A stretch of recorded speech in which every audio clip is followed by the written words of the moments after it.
রাসূলুল্লাহ ইয়া হাবিবাল্লাহ আইয়ি শাহরিন তা'মুরুনি আন আসুমা বা'দা রমাদান।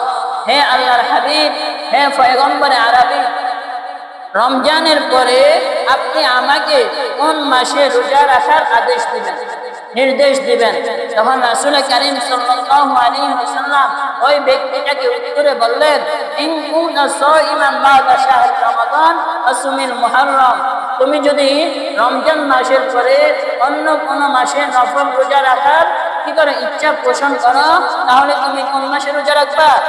এই ফাসুমিল মুহররম, তাহলে তুমি মুহররম মাসের রোজা রাখবা। সুবহানাল্লাহ। আল্লাহ তাআলা পবিত্র কুরআন কারীমের মধ্যে বলেন, আমি আসমান জমিন সৃষ্টি করার শুরু লগ্ন থেকে মাস হিসাবে নির্ধারণ করেছি 12টি মাস। সুবহানাল্লাহ। কয়টি মাস আল্লাহ তাআলা নির্ধারণ করেছেন? 12টি মাস। আসমান জমিন পৃথিবী সূর্য নক্ষত্র হযরত আদম আলাইহিস সালামের সৃষ্টির আগে আল্লাহ তাআলা মাস হিসাবে নির্ধারণ করেছেন কয়টি? 12টি মাস।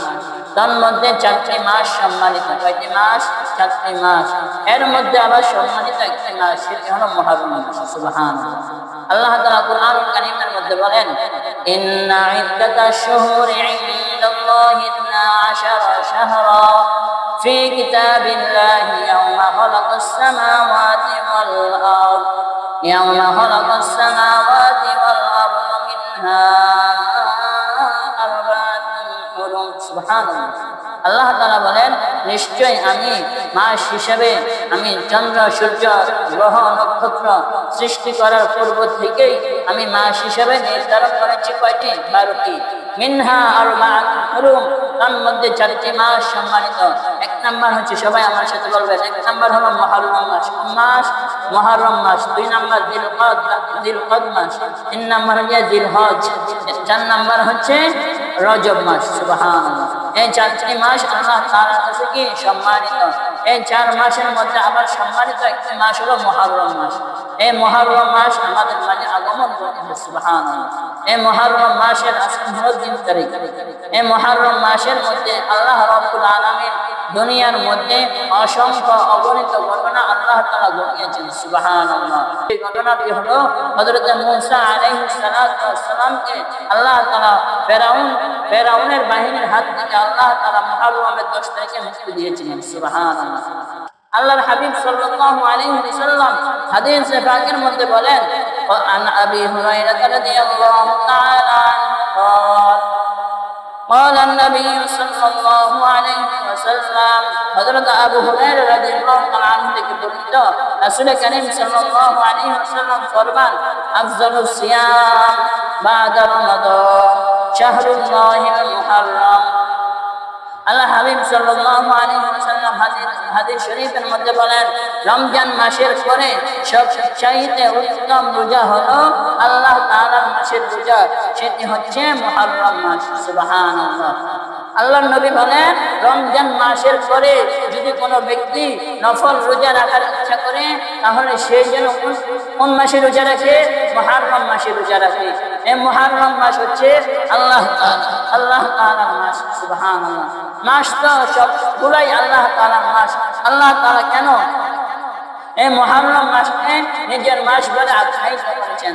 দেখেন ভাই, পৃথিবীর সকল মসজিদে তো আল্লাহ তাআলার ঘর, আল্লাহ তাআলার মসজিদ, কিন্তু তাকিদ বোঝানোর জন্য, গুরুত্ব বোঝানোর জন্য আল্লাহ তাআলা বাইতুল্লাহ শরীফকে শুধুমাত্র আল্লাহ তাআলার ঘরে বলেছেন। সুবহানাল্লাহ। ঠিক তেমনি ভাবে 12টি মাসই তো আল্লাহ তাআলার মাস, তার মধ্যে একটি মাস হলো সম্মানিত, মর্যাদাপূর্ণ, গুরুত্বপূর্ণ, সেটি হচ্ছে মুহররম মাস। সুবহানাল্লাহ। আরেক হাদিসের মধ্যে এই মুহররম মাস সম্পর্কে আল্লাহ হাবিবকে জিজ্ঞাসা করা হলো। তখন এক ব্যক্তি রাসূল কারীম সাল্লাল্লাহু আলাইহি ওয়াসাল্লাম প্রশ্ন করলেন, ফাইন্নাহু শাহরুল্লাহ, কেননা সেটি হলো আল্লাহ তাআলার মাস। সুবহানাল্লাহ। ফীহি ইয়াউমুন তাবা ফীহি আলা কওমিন, কেননা সেটি আল্লাহর মাস, সেই মাসে এমন একটি দিন রয়েছে, এমন একটি মুহূর্ত রয়েছে আলা কওমিন ওয়া ইয়াতুবু ফীহি আলা কওমিন আখারিন, যেই মাসের মধ্যে আল্লাহ তাআলা অনেকের তাওবা কবুল করে থাকেন এবং অনেককে আল্লাহ তাআলা ভবিষ্যতে ক্ষমা করে দিবেন। সুবহানাল্লাহ। মুহররম মাসে আল্লাহ তাআলা নবী সাল্লাল্লাহু আলাইহি ওয়াসাল্লাম আমাদেরকে বলেছেন যেন আমরা রমজান মাসের পরে যদি আমরা নফল রোজা রাখার ইচ্ছা পোষণ করি, তাহলে আমরা যেন কোন মাসে রোজা রাখি? রমজানের পরে মুহররম মাসে রোজা রাখি। সুবহানাল্লাহ। এই মাসে কেন রোজা রাখবো? এই মাসের মধ্যে আল্লাহ তাআলা অসংখ্য অগণিত বান্দাদেরকে, অসংখ্য অগণিত নবীজির উম্মতদেরকে আল্লাহ তাআলা এই মাসের মধ্যে ক্ষমা করে দিবেন। সুবহানাল্লাহ। রোজা রাখবো তো ইনশাআল্লাহ। এই মাসের মধ্যে চেষ্টা করবেন প্রত্যেক সোমবার এবং বৃহস্পতিবার রোজা রাখার জন্য, নফল রোজা রাখার জন্য। আমাদের মা বোনেরা রোজা রাখে, আলহামদুলিল্লাহ। আমাদের পুরুষরাও ইচ্ছা করলে আমরা রোজা রাখতে পারি প্রত্যেক সোমবার এবং বৃহস্পতিবার। আর আশুরার দিনের রোজা তো আসছে সামনে 25, 26 তারিখ। এই 2 দিন আমরা আশুরার রোজা রাখবো। মুহররমের 10 তারিখ এবং মুহররমের 9 তারিখের রোজা আমরা আদায় করবো।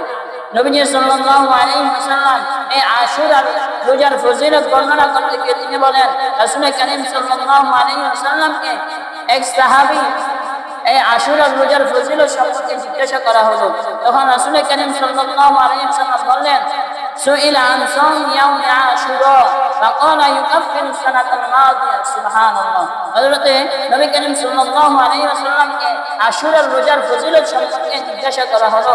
তিনি বললেন, এটি হলো আশুরার রোজা হলো বিগত 1 বছরের রোজা রাখার সওয়াব আল্লাহ তাআলা আপনার আমলনামায় দিয়ে দিবেন। সুবহানাল্লাহ।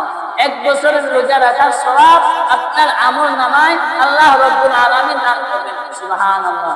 1 বছরের সওয়াব, 1 বছর মাত্র 2টা রোজা রাখবেন, আল্লাহ তাআলা আপনার আমলনামায় বিগত 1 বছর রোজা রাখার সওয়াব আল্লাহ তাআলা দিয়ে দিবেন। সুবহানাল্লাহ। দেখেন কতটা গুরুত্বপূর্ণ আশুরার রোজার ফজিলত, কতটা গুরুত্বপূর্ণ আশুরার রোজার ফজিলত। আমরা রাখবো ইনশাআল্লাহ আগামী 25, 26 এই 2 দিন রোজা রাখবো। দেখেন নবী সাল্লাল্লাহু আলাইহি ওয়াসাল্লাম ইসলামের পূর্বে আশুরা রোজা কিভাবে রাখতেন। عن عائشة رضي الله تعالى عنها قالت كانت قريش تصوم عاشوراء في الجاهلية। আয়েশা রাদিয়াল্লাহু তাআলা আনহা থেকে বর্ণিত, তিনি বলেন কুরাইশ গোত্র জাহিলিয়াতের যুগে আশুরার রোজা রাখত। যারা জাহিলিয়াতের জামানায় আসলো তারা ওই জাহিলিয়াতের গোত্র, তারা কি করত? আশুরার রোজা রাখত। নবীজি সাল্লাল্লাহু আলাইহি ওয়াসাল্লাম সেদিন রোজা রাখতেন। সুবহানাল্লাহ। কুরাইশ গোত্র যারা ছিল তারাও এই আশুরার রোজা রাখতেন। তারপর নবীজি সাল্লাল্লাহু আলাইহি ওয়াসাল্লাম এই আশুরার রোজা তিনিও রাখতেন। তখন অতঃপর রাসূল সাল্লাল্লাহু আলাইহি ওয়াসাল্লাম যখন মদিনায় হিজরত করলেন তখন তিনি রোজা রাখলেন এবং অন্যরা যারা আছে সাহাবায়ে কেরাম যারা আছে তাদেরকে আদেশ করলেন, তাদেরকে নির্দেশ দিলেন যে তোমরা কি করো? এই আশুরার দিনের রোজা তোমরা পালন করো। সুবহানাল্লাহ। দেখেন হযরতে আব্দুল্লাহ ইবনে আব্বাস রাদিয়াল্লাহু তাআলা আনহু থেকে বর্ণিত, হযরতে ইবনে আব্বাস রাদিয়াল্লাহু তাআলা আনহু থেকে বর্ণিত, নবী সাল্লাল্লাহু আলাইহি ওয়াসাল্লাম মদিনায় হিজরত করে যখন মদিনায় হিজরত করলেন, হিজরত করার পরে তখন তিনি দেখতে পারলেন ইহুদি সম্প্রদায়রা ওই দিন রোজা রাখে। তখন নবী সাল্লাল্লাহু আলাইহি ওয়াসাল্লাম তাদেরকে জিজ্ঞাসা করলেন, হে মদিনার ইহুদিরা, তোমরা এমন কোন দিন যেই দিনে তোমরা রোজা আদায় করো, রোজা পালন করো? তখন মদিনার ইহুদিরা বলল, ও নবীজি পয়গম্বরে আরবি, আমরা এই কারণেই রোজা পালন করি, রোজা আদায় করি যে আল্লাহ রাব্বুল আলামিন হযরত মূসা আলাইহিস সালাতু ওয়াস সালাম, হযরত মূসা কালিমুল্লাহ কে আল্লাহ রাব্বুল আলামিন ওই ফেরাউনের বাহিনী থেকে মুক্তি দান করেছিলেন। ওই ফেরাউনের বাহিনী থেকে মূসা আলাইহিস সালাতু ওয়াস সালামকে মুক্তি দিয়েছিলেন। সেই কারণে আমরা এই দিনে রোজা রাখি। সুবহানাল্লাহ। ওই আল্লাহ রাব্বুল আলামিন নবীজি বললেন, তাহলে তো আমি মূসা কালিমুল্লাহ থেকে আমি বেশি হকদার, কারণ আমার ভাই মূসা, আমি মুসলমান, মুসলমান, আমি তো তার চাইতেও বেশি হকদার। আমি যদি আগামী বছর বেঁচে থাকি তাহলে আমি 2টা রোজা রাখবো। সুবহানাল্লাহ। দেখেন নবীজি সাল্লাল্লাহু তাদেরকে বললেন, তোমরা কেন এই দিনে রোজা রাখো? তাহলে তারা বলল, আমরা ওই শুকরিয়া আদায় করার জন্য কি করে রোজা রাখি? এই দিনে মূসা আলাইহিস সালাতু ওয়াস সালাম কে আল্লাহ তাআলা কি করেছিলেন ফেরাউনের বাহিনী থেকে মুক্তি দান করেছিলেন। এই কারণে আমরা এই দিনে রোজা রাখি। তখন সাহাবায়ে কেরামকে নবীজি সাল্লাল্লাহু আলাইহি ওয়াসাল্লাম বললেন, ও সাহাবীরা শোনো, আমি যদি আগামী বছর বেঁচে থাকি তাহলে আমি তাদের বিরোধিতা করব, আমি দুটি রোজা রাখবো। একটি হলো 9 মুহররম আর একটি হলো 10 মুহররম। এই 2 দিন আমি রোজা রাখার চেষ্টা করব। বর্ণনাকারী আব্দুল্লাহ ইবনে আব্বাস বলেন, নবীজি সাল্লাল্লাহু আলাইহি ওয়াসাল্লাম আগামী বছর আসার আগে তিনি দুনিয়া থেকে বিদায় নিয়ে চলে গেলেন। সুবহানাল্লাহ। তখন ওই সাহাবায়ে কেরামরা নবীজিকে বলে গিয়েছেন এই দুটি রোজা রাখার জন্য। তখন নবীজির ওই কথা অনুযায়ী সাহাবায়ে কেরামরা কি করলেন, ওই দুটি রোজা পালন করলেন। সুবহানাল্লাহ। 9 তারিখ এবং 10 তারিখ, অর্থাৎ 25 এবং 26 তারিখ, এই 2 দিন আমরা রোজা রাখবো। এই মুহররম মাসের অনেক ফজিলত রয়েছে। এই মুহররম মাসে আমরা কি কি আমল করব, কি কি কাজ আমরা আদায় করব এই মুহররম মাসে? বেশি বেশি আমরা কি করব? তাওবা এবং ইস্তিগফার পাঠ করব। কারণ আল্লাহ রাব্বুল আলামিন এই মাসকে আল্লাহ তাআলা নিজের মাস বলেছেন। আল্লাহ তাআলা এই মাসের মধ্যে অসংখ্য অগণিত বান্দাদেরকে আল্লাহ তাআলা তাদের তাওবা কবুল করেছিলেন। আল্লাহ তাআলা আল্লাহ রাব্বুল আলামিন এই মাসের মধ্যে অনেক মানুষকে কি করেছেন? মাফ করে দিবেন, ক্ষমা করে দিবেন। সুবহানাল্লাহ। 1 নাম্বার আমল বেশি বেশি তাওবা করব। 2 নাম্বার আমল হচ্ছে বেশি বেশি মনে মনে ইস্তিগফার পাঠ করব।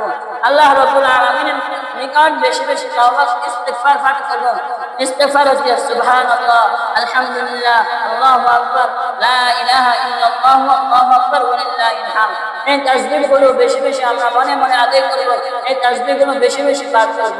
কারণ এই মাসে আল্লাহ তাআলা যদি কোনো ব্যক্তি বেশি বেশি তাসবিহ পাঠ করে তাহলে আল্লাহ তাআলা তার আমলনামায় সওয়াব দিয়ে দেবে। সুবহানাল্লাহ। তারপর 3 নাম্বার আমল হচ্ছে বেশি বেশি কোরআনুল কারীম তেলাওয়াত করব। কি করব? বেশি বেশি এই মাসের মধ্যে বেশি বেশি কোরআনুল কারীম তেলাওয়াত করব। বেশি বেশি কি করব? বেশি বেশি করে আমরা দোয়া করব। 4 নাম্বার আমল বেশি বেশি করে আমরা কি করব? দান সদকা করব। আর 10 মুহররম এই 10 তারিখে এই দিনে আমরা বেশি বেশি করে দান করব। কারণ নবীজি সাল্লাল্লাহু আলাইহি ওয়াসাল্লাম বলেছেন, যে ব্যক্তি এই 10 মুহররম দান করবে সে যেন সারা বছর দান করার সওয়াব পেয়ে যাবে। সুবহানাল্লাহ। তাহলে এই 10 তারিখে এই 10 মুহররমের দিনে আমরা কি করব? বেশি বেশি করে দান সদকা আদায় করব এবং গরীব দুঃখী যারা আছে তাদের খবর নিব। এবং এই 10 মুহররম আমরা কি করব? ভালো খাবারের আয়োজন করব। আমাদের পরিবারে যারা আছে তাদের জন্য আমরা ভালো খাবারের আয়োজন করব এবং আত্মীয় স্বজনদের খোঁজ খবর নেব এবং তাদেরকে ভালো খাবারের আদেশ করব। কারণ নবীজি সাল্লাল্লাহু আলাইহি ওয়াসাল্লাম সহিহ মুসলিমের মধ্যে বলেছেন, যে ব্যক্তি 10 মুহররম ভালো খাবারের আয়োজন করবে সে যেন সারা বছর ভালো খাবারের আয়োজন করার সওয়াব পেয়ে যাবে। সুবহানাল্লাহ। তাহলে এই কাজগুলো এই মুহররমের এই দিনগুলোর মধ্যে আমরা এই কাজগুলো আদায় করি ইনশাআল্লাহ। আর কি কি কাজ করব না? আমরা অনেকে বলে থাকি হাসান হুসাইনের নামে আমরা কি করব? রোজা রাখবো। কারবালার ঘটনা এই মাসে ঘটেছে, ঠিক আছে, কিন্তু হাসান হুসাইনের নামে যদি কেউ রোজা রাখে, এই জন্য হাসান হুসাইনের নামে রোজা রাখে, তাহলে এটা হবে ভুল, এটা হবে শিরক কাজ, এটা আল্লাহ তাআলা পছন্দ করবেন না। একমাত্র রোজা রাখবো আল্লাহ তাআলা সন্তুষ্টির জন্য, তার জন্য একমাত্র রোজা রাখবো আল্লাহ তাআলা সন্তুষ্টির জন্য। তাহলে 1 নাম্বার বিষয় হলো আমরা কি করব? এই মুহররম মাসে আমরা বেশি বেশি করে দোয়া এবং ইস্তিগফার পাঠ করব। আর কি কি কাজ করব না? হাসান হুসাইনের নামে আমরা রোজা রাখবো না এবং দোল তক্তাব বাজাবো না এবং গরিব মিসকিনদেরকে কি করব না? অহেতুক গালাগালি করব না। আমরা যা পারি এই মাসের মধ্যে বেশি বেশি করে দান সদকা করব। আল্লাহ রাব্বুল আলামিন আমাদের সবাইকে আমল করার তৌফিক দান করে সকলে বলে আমিন। আর হযরত এই কারবালার ঘটনাটি এই মুহররম মাসে ঘটেছে, ঠিক আছে, কিন্তু আমরা অনেক মানুষ আছে এই কারবালার ঘটনাকে কেন্দ্র করে বহু মানুষ বহু জায়গায় মিছিল মিটিং দরবার এগুলো নিয়ে বের হয়, তাসকিয়া করে নিজের শরীর নিজে থাকা।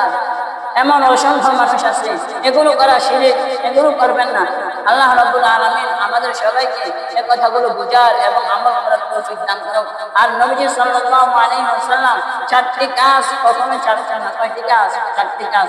1 নাম্বার নবীজি সাল্লাল্লাহু আলাইহি ওয়াসাল্লাম মুহররম মাসের 10 তারিখের রোজা নবীজি সাল্লাল্লাহু আলাইহি ওয়াসাল্লামের জীবনে কখনো ছাড়েন নাই। সুবহানাল্লাহ। নবীজি সাল্লাল্লাহু মুহররম মাসের 10 তারিখের রোজা তিনি কখনোই ছাড়েন নাই। 2 নাম্বার হচ্ছে জিলহজ মাসের 10 দিন, এই 10 দিনের রোজা নবী সাল্লাল্লাহু আলাইহি ওয়াসাল্লাম জীবনে কখনো ছাড়েন নাই। 3 নাম্বার আমল, নবী সাল্লাল্লাহু আলাইহি ওয়াসাল্লাম চন্দ্র মাসে 13, 14, 15 তারিখে রোজা তার জীবনে কখনোই ছাড়েন নাই। আর 4 নাম্বার হলো নবী সাল্লাল্লাহু আলাইহি ওয়াসাল্লাম ফজরের নামাজের 2 রাকাত সুন্নাত তার জীবনে কখনোই ছাড়েন নাই। সুবহানাল্লাহ। কিন্তু আমাদের এখন তো আমরা তো এখন সুন্নাত করি না, আমরা এখন শুধু সুন্নাতকে উঠাই দিতে চাই। আমাদের সমাজের অনেক মানুষ আছে 2 রাকাত জুমার নামাজ আদায় করে বেরিয়ে যায়, তার আগে কে বের হবে শুধু এই চিন্তা করে। কিন্তু নবী সাল্লাল্লাহু আলাইহি ওয়াসাল্লাম এই যে 5 ওয়াক্ত নামাজের সুন্নাতগুলো রয়েছে ওইগুলো ঠিকঠাক মতো তিনি আদায় করতেন। আল্লাহ রাব্বুল আলামিন আমাদের সবাইকে এই কথাগুলো বুঝার এবং সঠিকভাবে আদায় করার সকলকে তৌফিক দান করেন। সকলে বলে